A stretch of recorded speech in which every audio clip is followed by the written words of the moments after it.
Good morning, everyone. I wanted to just jump on today and share with you some updates that are happening with the school choice bill, which a lot of homeschool families have been very, very concerned with. And there are some important updates that are happening today. I'm going to admit this video is going to be very raw. I debated between going live or just doing a quick upload, and I went with the quick upload so I can get it to you, get it out. If you have questions, you can ask me in the comment section down below. Also in the description box, because the session is going on today at noon, I'm going to have a link down there for you. So let me share with you, Brenda Dickenson is our lobbyist for the state of Florida, and I have permission to share her information with you on YouTube so you guys are aware what's going on. So this is the HB1 bill, and it is headed to the House floor. Like I said, the session is today, and the House goes into session at around 12 noon. The link is in the description box below. So Brenda Dickenson, like I said, is our lobbyist, and she runs the Home Education Foundation, and they are amazing. I have a link in the description box to them as well, and she has been fighting and fighting. Some of you have got notifications that we need to make phone calls. We need to, keep an ear out for this. So here it's the first draft. It was obviously a threat, and we all kind of freaked out about that a little bit, including me. But of course, like working through all of this stuff, here's what they have as I scroll down the email. It is going to be, all these concerns, by the way, were heard. Also, by the way, side note, Governor DeSantis came, totally backed up the homeschoolers. I just want to throw that out there. If you want to learn more about that, just Google it. I don't have all the information out in front of us, but he totally, he got our back for the most part. And of course, Brenda Dickenson came in and continued to get our back because that is what she does. So here's what it says in her email, and I'm actually going to read from her email. It is the HEF, H-E-F, Home Education Foundation's desire to preserve the current home education laws for parents who choose not to apply for funding. Now, so in the state of Florida, there is a scholarship that you can get for low-income students. It is also a scholarship for kids that have disabilities, special needs, and it's called Unique Abilities. Now, it is not affecting the unique ability portion of the scholarship. This is only addressing those of low income. So I really want to stress that because in the beginning when I saw it, I got it wrong and I had to correct myself. It was only for the low income students. And that is still really important because there are a lot of homeschool families in the state of Florida that are receiving this scholarship because they have low income. So these concerns were heard and they came up. There is a new personalized education program created. So it is called PEP, P-E-P for short. It will exist in a completely different statute, separate from home education, with its own specific criteria. So it's totally separate from home education. Just make sure it's totally separate. This is the scholarship, not the unique abilities, but for low-income students. And it's the personalized education program that is being created, and it is separate from the home education laws. So make sure you do not get those two confused. The home education laws in the state of Florida are not changing, nor is unique abilities changing. So a parent who chooses to apply for the scholarship now under PEP will have all the same rights as those who home educate under the current homeschool education laws. There are, however, some differences in requirements for PEP students that do not apply to home education students. Now, like I said, I'm reading Brenda Dickinson's email from Home Education Foundation, and I will put a link to this as well. Parents will be required to have the student take a nationally normed reference test and submit the student's test scores to the Scholarship Funding Organization, or SFO, that awarded the scholarship.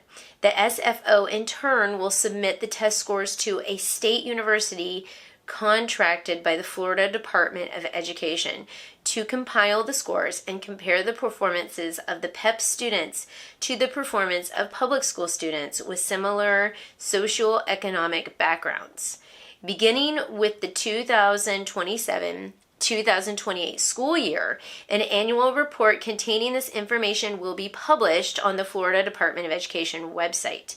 Test scores for PEP students will automatically serve as their annual evaluation. So these PEP students don't have to get an evaluator because this is their evaluation. PEP parents will register with the SFO or not the superintendent, but the SFO for attendance purposes. PEP parents are prohibited from registering in a home education program and will register for a PEP with SFO. So major changes here. PEP students will not be required to keep attendance records. PEP parents have a list of ways they can spend the scholarship funds. From the scholarship funds, they will have to pay for classes taken at a public school, classes from a Florida Department of Education approved virtual school, classes using FLVS, and for classes at post-secondary educational institutions. Parents will also pay for all private options, including tutoring and private school classes from the scholarship funds. So, parents will be required to submit a student learning plan to the SFO prior to the scholarships awarded. The SFO will provide parents with information, guidance, and support to create the plan. However, the SFO may not further regulate, exercise control over, or require documentation beyond the requirements in the law. Parents will have to sign an agreement with the SFO that they will only use the program funds for the student's educational needs. Any student is eligible to apply for PEP. However, the first priority will be given to those families with income at 185% of the federal poverty level first, and then those families whose income is between 185% and 400% of poverty. So you can reference, there's numbers there. So make sure you understand that there are two scholarships. There's the Family Empowerment Scholarship for Education Options, and that is what we're talking about. We are not talking about the Family Empowerment Scholarship for Unique Abilities, which is actually it was previously known as the McKay Scholarship or the Gardner Scholarship. So the PEP Scholarship is funded from the Florida Tax Credit Program, and so that's kind of the gist of what's happening. Of course, I didn't read the information about the funding and all of that kind of stuff. I just read the PEP stuff. If you want to read the full email, like I said, it's in the it's a blog post. It's in the description box below for some clarity. Now, what's to come? The plan at this point is that the House bill will be sent to the Senate, and the Senate will replace its bill with the House bill instead. So the old bill is going to be replaced. The House bill, HB1, will then pass and then be sent to the governor, which Governor DeSantis. So there are some issues that still need to be worked out. Home Education Foundation is pleased with the outcome, but there are still questions that still remain unanswered. And in the coming months, we hope to clarify some of the following. To whom should the parents submit volunteer hours for Bright Future Scholarship? Do PEP students have to be registered in a PEP program for the 11th and 12th grade to be eligible for Bright Futures? And what happens if a student doesn't have a PEP scholarship for 11th or 12th grade year? And athletics, purposes of athletics and dual enrollment, will SFOs be responsible for verifying registration in a PEP program? Will there be a certain date by which parents are required to submit the students' test scores to a state university? And will this testing and date follow the public school year calendar? So, like I said, just read off of what Brenda says, and some of my thoughts are here. I'm going to talk about what I think about all of this. I am very thankful for Brenda Dickenson beyond what I can even express here verbally. She is amazing. She's done a fabulous job, and I pray for her every day. She's on my prayer list. And I am thankful you can support her and her organization financially. And I know sometimes if you join the newsletter, which I have right here, she will send out emails and share with you guys all these updates and keep you informed of what she's doing in our government. She's amazing. I can't like speak enough highly for her. As a parent who does use a scholarship for unique abilities, I'm very thankful that this doesn't affect us. But I also am aware that when the government steps in and starts taking a little bit, it opens the door for a lot of other things. So as a homeschool parent, I think it's really important for us to be vigilant, be aware of what's going on, and keep our eyes and ears open and continue to fight for our freedom. that's basically what I have to say in regards to that. I know there is a lot of thought out there that when the government offers money, the government does have control. So that is always something to keep in mind.